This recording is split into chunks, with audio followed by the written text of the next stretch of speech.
All right, everyone. So I'm going to be talking to you about the Marxist lens of literary criticism, or critical lens theory is another way of saying that.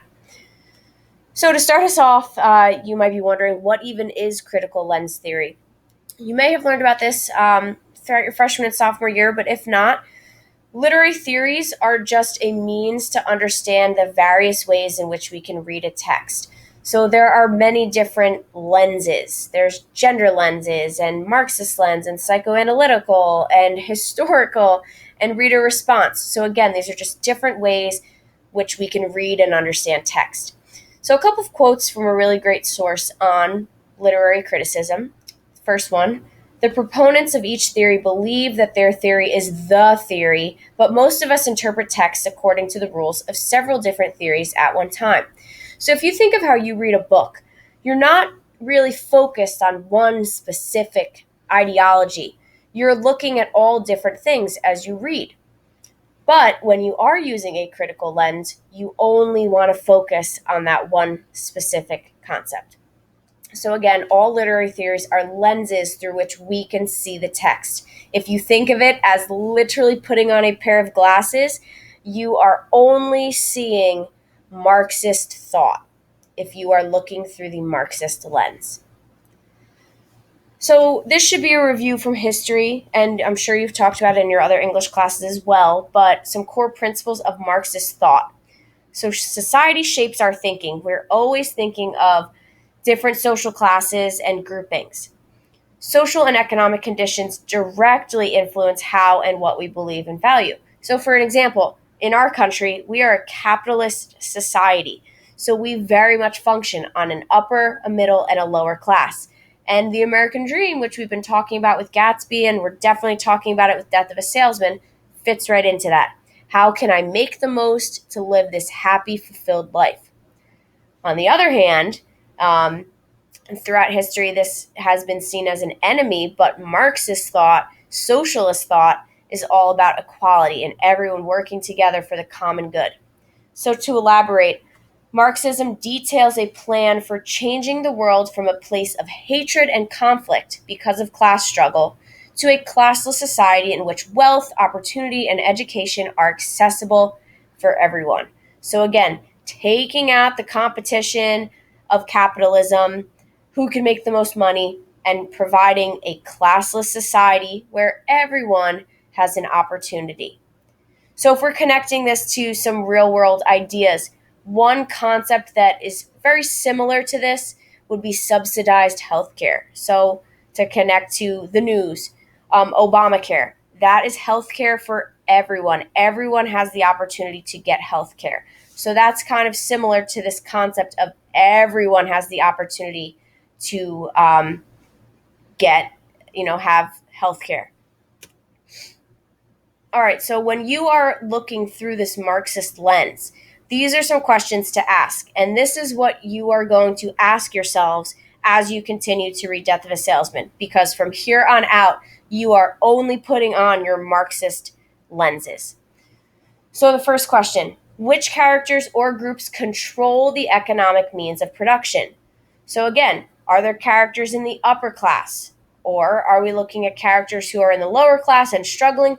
Or are there classes at all? Second question: what class conflicts are exhibited? So, do we see this kind of struggle for a middle class person to make it to the higher class? Which characters are oppressed, and to what social class do they belong? So, do we really see characters struggling in their economic means? Which characters are the oppressors? So, do we have characters who are pushing other people down?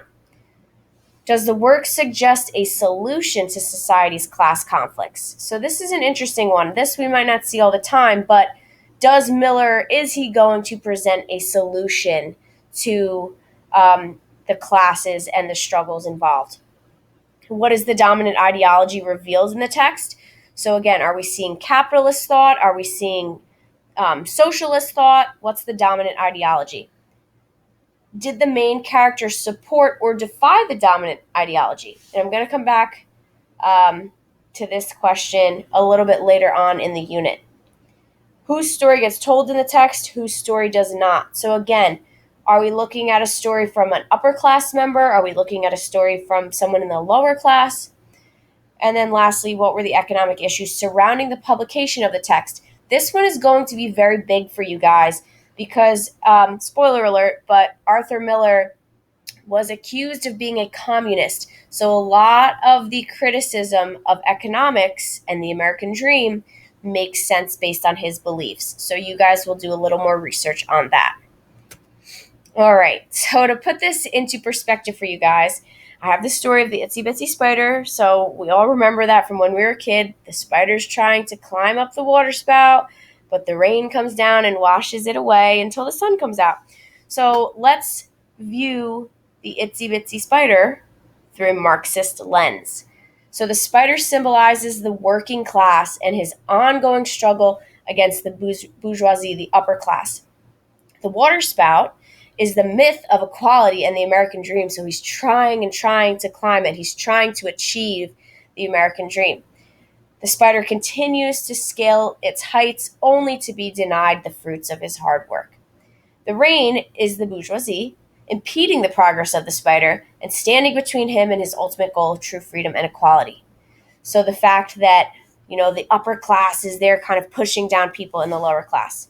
And then lastly, the sun is the easing of difficult living and working condition. It provides false hope for the spider, prolonging his struggle. So again, when the sun does come out, the spider thinks that he's making progress, however, still going to be pushed down. So that's a Marxist reading of the itsy bitsy spider. I'm going to pause here so that you guys can reflect on this and kind of discuss how this fits with Marxist critical lens theory. All right, so now another reading.